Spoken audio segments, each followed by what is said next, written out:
There's a new study out today that could be a lifeline for parents of fussy eaters. It's found you could break their bad habits and have them eating veggies in just 2 weeks.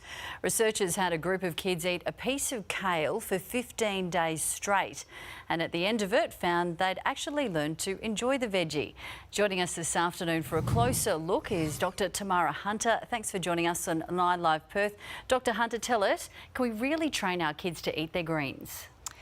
Look, I think it's really important for us to focus on good quality nutrition for kids. We know that we're facing increasing health problems for kids that are associated with poor health choices, poor nutrition, things like type 2 diabetes, obesity, inflammatory disorders, allergies, food intolerances. And a lot of that is about really looking at that foundational food of good quality nutrition. So, yeah, I think we can train kids if we spend some time and effort doing it.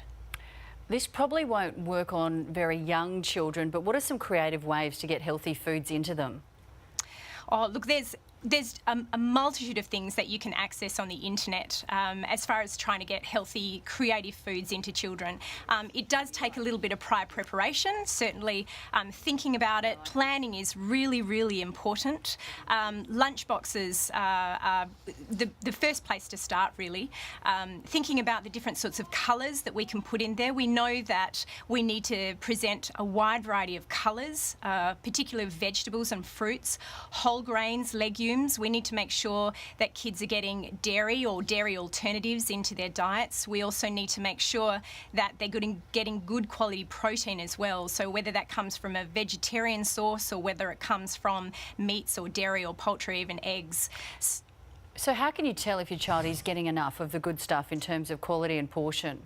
Well, it is a really difficult thing, and certainly as a mum myself, I often worry, am I putting the right type of food in? Am I giving enough? Am I giving too much? Am I giving a variety and choice? And I think that if you are taking something from each of those whole food groups and putting that into a lunchbox, then you're doing an exceptional job.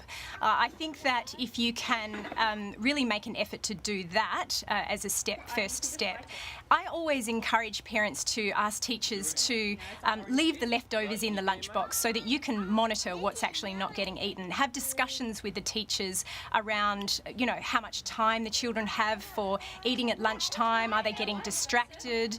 Do they have an opportunity to eat before they play? And certainly sitting down with a child as well and having a discussion about what they like, what they don't like. And look, I always think that if it does come home again and again, just keep trying. Try again, because as you pointed out, more often than not, they'll come to like it with gradual exposure.